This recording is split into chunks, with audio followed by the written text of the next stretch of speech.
Hello friends, इस अगले video में हम एक कॉम्प्लेक्स क्वेश्चन लेते हैं। वेदर द प्रेफर्ड ब्रेकफास्ट, जो 3 कैटेगरी हैं, depends on the age category also. तो एज यूजुअल पहले इसका एक बार हम क्रॉस टर्म निकाल लेते हैं, ब्रेकफास्ट और एज कैटेगरी। तो हमारा ये निकल कर आया और इसको हम ले चलते हैं एक्सेल में, और इसकी इस वाले पोर्शन पे हम एक बार दोबारा देख लेते हैं कैसे करते थे कि 84 के कंपैरिजन में ये कितना है। This divided by 84, this 90 divided by 90। हम क्या कर रहे हैं, सारा ब्रेकफास्ट बार के कंपैरिजन में ले रहे हैं। 39 divided by 39 equal to 18 divided by 18। ये हमारा रफली निकल कर आया। मल्टीनोमिनल रिग्रेशन यूज़ करते हैं। मल्टीनोमिनल डिपेंडेंट वेरिएबल है यहाँ पे ये प्रेफर्ड ब्रेकफास्ट। अब इसमें एक इम्पॉर्टेंट चीज़ ये है, अगर मैं उल्टा कर दूँ एज कैटेगरी को डिपेंडेंट, तो फिर मुझे लगाना चाहिए ऑर्डिनल रिग्रेशन, क्योंकि ये जो है ऑर्डिनेट है इसमें तो अप टू 31 टू 46 एक्सेट्रा। खैर वो हम आगे करेंगे। फर्स्ट कैटेगरी के बेस पे कर रहा हूँ मैं, एज कैटेगरी को यहाँ लिया। स्टैटिस्टिक्स में सब कुछ सेम है, क्लासिफिकेशन वगैरह, cell probabilities, goodness of fit, हमें तो सिर्फ इससे मतलब है, एस्टिमेट से। देख लेते हैं मिनट। तो ठीक है, ये तो कोडिंग होगी 350, बहुत अच्छा हो गया। अब रिग्रेशन अगर आपको याद हो, सिंपल लीनियर रिग्रेशन, उसमें एक अनोवा टेबल आती थी, एक टेबल आती थी जो नीचे लास्ट टेबल रिग्रेशन कोफिशिएंट, जिसमें इंडिविजुअल चेक होता था। यहाँ पे डिफरेंस है कि यहाँ इसको तो हम चेक करते हैं मॉडल फिटिंग के, मॉडल जो हमने वेरिएबल जो इंट्रोड्यूस किया वो ठीक है या नहीं। और अगर मल्टीपल रिग्रेशन हो यहाँ पे तो ये तो ओवरऑल आएगा। ये जो टेबल है ये दोनों को चेक करती है। जैसे आपको एक, वैसे इससे अलग है वो, पर दिखा देता हूँ कि जेंडर भी डाल दिया इसमें और मेटल स्टेटस भी डाल दिया। देखो बाहर ये तो वही बता रहे हैं कि भाई मॉडल आपका काफ़ी अच्छा है, ठीक है, मॉडल आपने जितने भी वेरिएबल इंट्रोड्यूस किए बढ़िया थे। आर स्क्वायर भी ठीक है 39। यहाँ पे एक एक चेक हो रहा है, एज कैटेगरी ओके है, जेंडर नॉट ओके, और metal status not okay, right. और यही चीज़ आपको यहाँ भी पता लग जाएगी पैरामीटर एस्टिमेट्स में, नॉट ओके जेंडर, और यहाँ जेंडर नॉट ओके। तो ये वाली जो टेबल है, ये पिछले वीडियो में, क्योंकि मैं सिंपल रिग्रेशन पे ही, सिंपल मल्टीनोमिनल में काम कर रहा था, एक डिपेंडेंट था, तो ये आपको शायद हो सकता है लगा हो कि इन दोनों में फ़र्क क्या है। ये बिल्कुल रिग्रेशन जैसा है। मॉडल फिटिंग मॉडल के बारे में बात करता है, ये इंडिविजुअल वेरिएबल के बारे में बात करता है। Okay, going back, model fitting ठीक है, आर स्क्वायर ठीक है, ये भी ठीक है, काफ़ी ठीक फिट हो गया है, काफ़ी अच्छा इम्प्रूव किया है। क्लासिफिकेशन 53% है, इस वजह से इन दोनों को किया है। इस टेबल को हम समझते हैं जैसे हमने लास्ट टाइम समझा था। यहाँ कर दूँ मैंने, क्योंकि ये तो डिलीट ही करना है इस बार। मैं पिछले वीडियो में एक ये रह गया था बताना, ये क्या आता है, ऑड्स रेशो, ये कहाँ से आते हैं हमारे, ये भी देख लेते हैं। यानी प्रिपरेशन रिक्वायर्ड, हाँ जी, 2-3 स्टेप से हमें करना पड़ेगा। ये हो गया अंडर 35, ओके, एक यहाँ पे पेस्ट कर दें, 4 कैटेगरी है इसकी, यहाँ पे पेस्ट कर दें, यहाँ पेस्ट कर दें, ओके। 31 वाला इधर आएगा थर्ड। इस ये टेबल फॉर्मेट आपको बनाना ही पड़ेगा अगर आप मल्टी नॉमिनल पे काम कर रहे हैं, इससे ही बेटर अंडरस्टैंडिंग आती है। दो चीज़ें हैं यहाँ पे। सबसे पहले दो तरह की बेस कैटेगरी हैं। एक तो ये सारा का सारा हमारा आया है, देखिए यहाँ दो आए हैं, ओटमील सीरियल, बार नहीं आया, और लिखा भी होगा इन्होंने कि रेफरेंस कैटेगरी ब्रेकफास्ट, ठीक है। किसकी है ये हमारे डिपेंडेंट वेरिएबल की। ओके, इंडिपेंडेंट क्या है, एज कैटेगरी। एज कैटेगरी में एक में इसमें 0 लिख रखा है, ये एज कैटेगरी की रेफरेंस कैटेगरी है, ये लास्ट ही ले रहा है। इसका मतलब कौन सी है हमारी 60, तो हम 60 की बात करते हैं। जब हम ओवर 60 की बात करेंगे तो सिर्फ इंटरसेप्ट पढ़ा जाएगा, is equal to this value, okay, is equal to this value, और बार के लिए हम बोलते हैं भाई आपका 0, यहाँ कुछ नहीं है। इस चीज़ को क्या बोलते थे, लॉजिक और इससे हम जो निकालने वाले हैं ऑड्स, वो कैसे निकालते हैं, इसका एक्सपोनेंशियल ये वैल्यू आ गई है।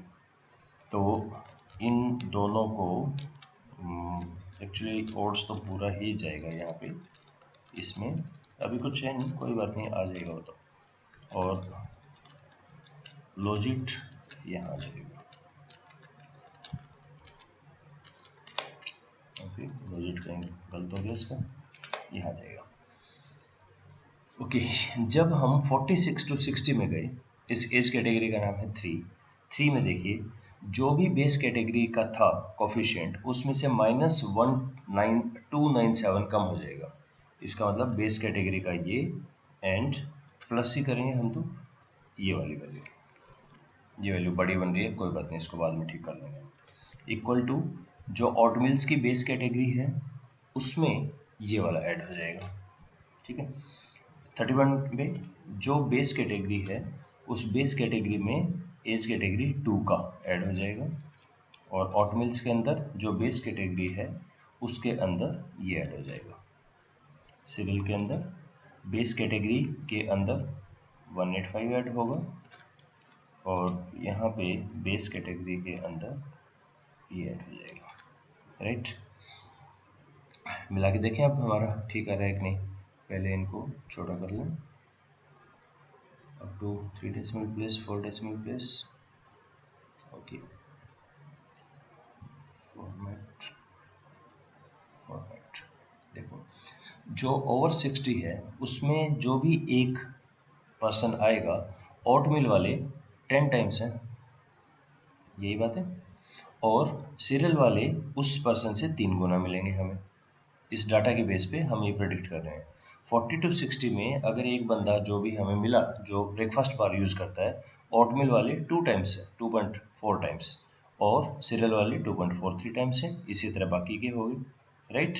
और इनका आपस में क्या रिलेशन है वो यहाँ से पता लग रहा है कि बेस कैटेगरी वाले जितने यूज़ करते हैं बाकियों में उससे कम ही होते जा रहे हैं यहाँ पे। अब चेक भी कर लें, बेस कैटेगरी का अगर 10 था हमारा ऑड्स, तो ये 2, ये और कम, और ये तो उससे भी कम कम होता जा रहा है यहाँ पे इसके अंदर, ऑट मिल्स के अंदर, और सीरियल्स के अंदर ये भी कम होगा। जो बेस कैटेगरी का था हमारा ऑड्स देख लें, ये उससे कम, उससे कम, उससे कम, ठीक है। अब एक दूसरे पॉइंट पे आते हैं, अब हम सिर्फ ऑट मिल्स की बात करते हैं कि जो ऑट मिल्स की बात है इसमें बेस कैटेगरी हमने क्या ली थी, कैटेगरी 4 यहाँ पे ली हुई है, तो इसके कंपैरिजन में ये ऑट मिल्स वाले कितने हैं, तो मैं यहाँ पे कैसे करूँ, इनको सेपरेट लिख लूँ, ऑट मिल और सीरियल को, ओके। तो यहाँ मैं लिखता हूँ स्पेशल ट्रांसपोज कर दिया। ऑट मिल्स के कंपैरिजन में देखिए ये ऑड्स रेशो है और ये है इसका, बेस कैटेगरी कौन सी है यहाँ पे, ओवर 60, इसलिए इसको पढ़ा जाएगा। अभी मैं किस पे काम कर रहा हूँ, ऑट मिल पे। ऑट मिल में 0.4 इंटू दिस, ये वैल्यू आ गई हमारी 0.0046, दिख रही है कहीं पे 0046, एक्चुअल ये वैल्यू है हमारी 0.3 डेसिमल प्लेस तक 005। जो हमारा इस कैटेगरी में, अभी मैं ओट मिल की ही बात कर रहा हूँ, ये किसके कंटेक्स्ट में हुआ मेरा, ओके, इसको थोड़ा सा अलग लिख लेते हैं, ये किसके कंटेक्स्ट में है, ये कैटेगरी थी मेरा ऑड्स रेशो निकला ये किसका, अंडर 31 का, किसके साथ, बेस कैटेगरी के साथ, जो कि सेम ही है।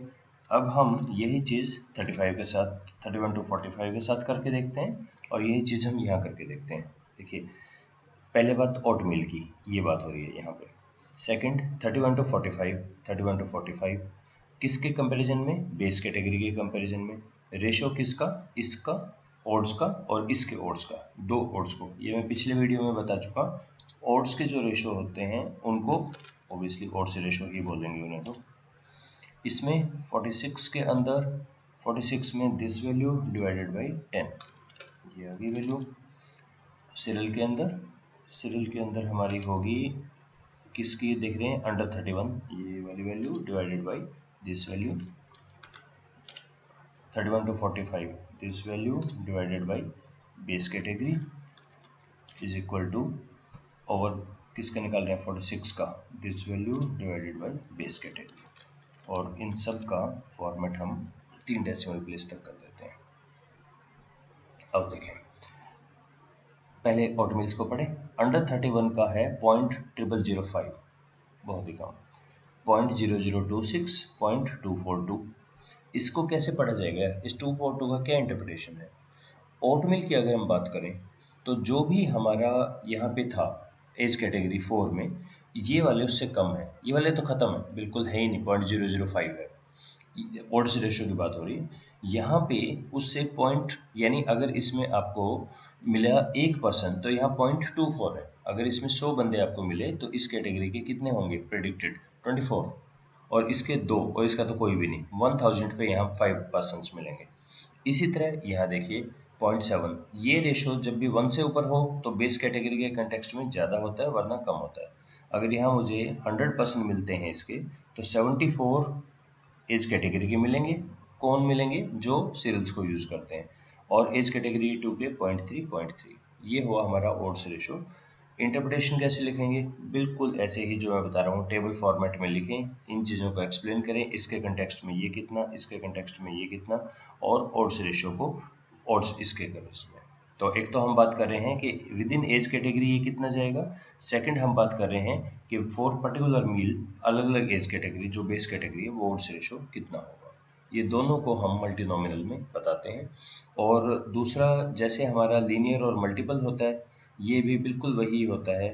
अगर आप इसको यूज़ करना चाहें तो यहाँ मॉडल के अंदर हमारे पास होते हैं कस्टम फोर्स एंट्री और स्टेप वाइज, जो मैं इनिशियल वीडियो में ये बात बता चुका हूँ। स्टेप वाइज मेथड, इसके मेथड, या जो हम इंटरसेप्ट को लेना है या नहीं लेना है, इंटरेक्शन यूज़ करना है, ये सब मैं इनिशियल वीडियो में बता चुका।